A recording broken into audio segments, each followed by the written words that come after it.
Mahabharata, the inner battle. What if the greatest war ever fought was not on a battlefield, but inside you?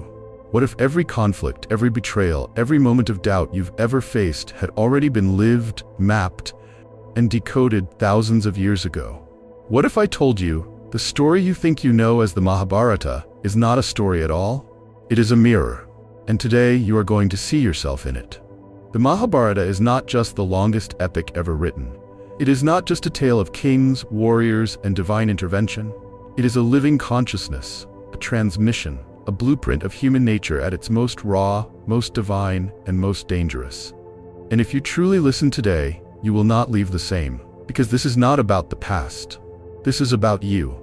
At the heart of the Mahabharata lies a battlefield, Kurukshetra. But listen carefully. Kurukshetra is not just a place, it is a state of being. Every single day you stand there, between what is right and what is easy, between truth and comfort, between your higher self and your lower impulses. And just like Arjuna, the great warrior, you hesitate, you question, you doubt, you freeze. Because the battle is not against strangers, it is against your own blood, your own attachments, your own fears. Imagine this, you are the greatest warrior alive. You have trained your entire life for this moment, and when the time comes, you drop your bow, your hands tremble. Your mind collapses into confusion.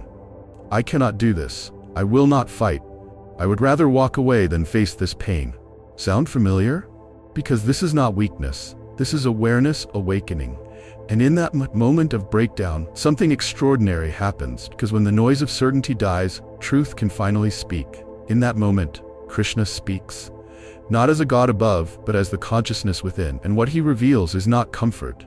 It is truth. He does not say, run away.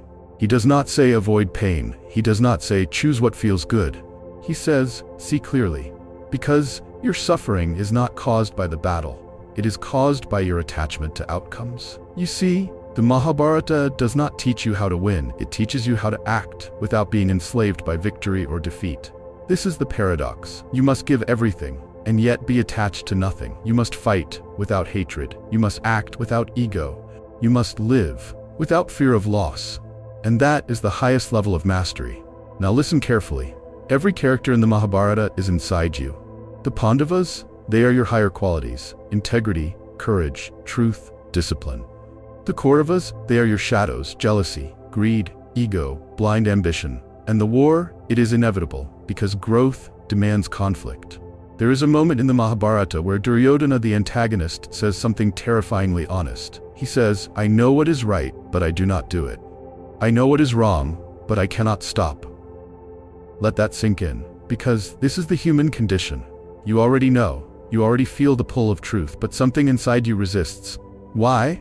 Because knowledge is not transformation. Awareness is not enough. You must choose. So let me ask you, where in your life are you choosing comfort over truth? Where are you delaying the battle you know you must fight? Where are you pretending not to know? The Mahabharata teaches something most people don't want to hear. Not choosing is also a choice. Arjuna wanted to walk away, to avoid destruction, to avoid pain. But Krishna reveals something deeper.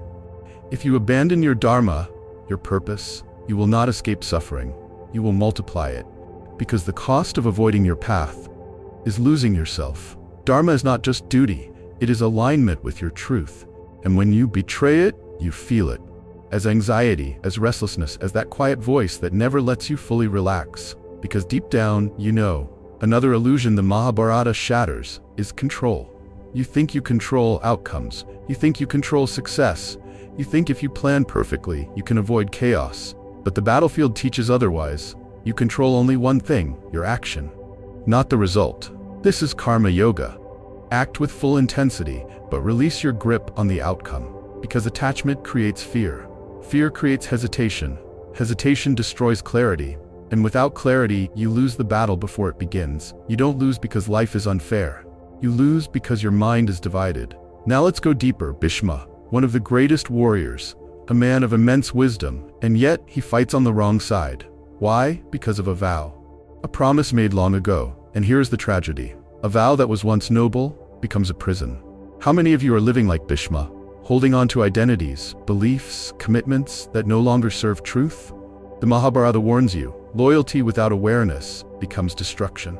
And then there is Karna, perhaps the most tragic figure of all, a warrior of unmatched skill, a heart filled with generosity, and yet he aligns with darkness. Why? Because of rejection, because of pain, because of a need to belong. Karna knew the truth, but he chose loyalty to those who accepted him, over alignment with what was right. And this is where many fall. You don't choose wrongly because you are evil. You choose wrongly because you are wounded. So ask yourself, are your decisions coming from clarity or from unresolved pain? Now here is what most people don't realize. Even the victors suffer. The Pandavas win the war, but at what cost? Loss, emptiness. Because the Mahabharata does not glorify victory. It reveals its price. This is the final teaching. Life is not about winning or losing. It is about awakening. Because even if you win everything externally, but lose your inner alignment, you have lost.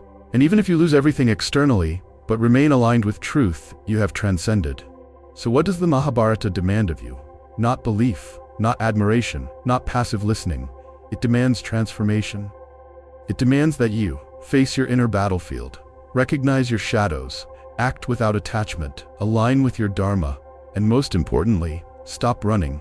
Because the war is already happening. Every moment you delay, the chaos grows. Every moment you avoid truth, the conflict deepens. But the moment you stand firm, the moment you choose clarity over comfort, everything changes. Remember what I asked you at the beginning? What if the greatest war ever fought is inside you? Now you know. And the question is no longer if you are on the battlefield. The question is, will you fight consciously or unconsciously? If this awakens something within you, if you felt even a glimpse of truth beyond words, then you are already stepping onto a higher path. But this is just the beginning, because there are deeper layers, more transmissions, more truths waiting to be unlocked. So subscribe to Inspiration and Insight, and continue this journey beyond the surface into the infinite.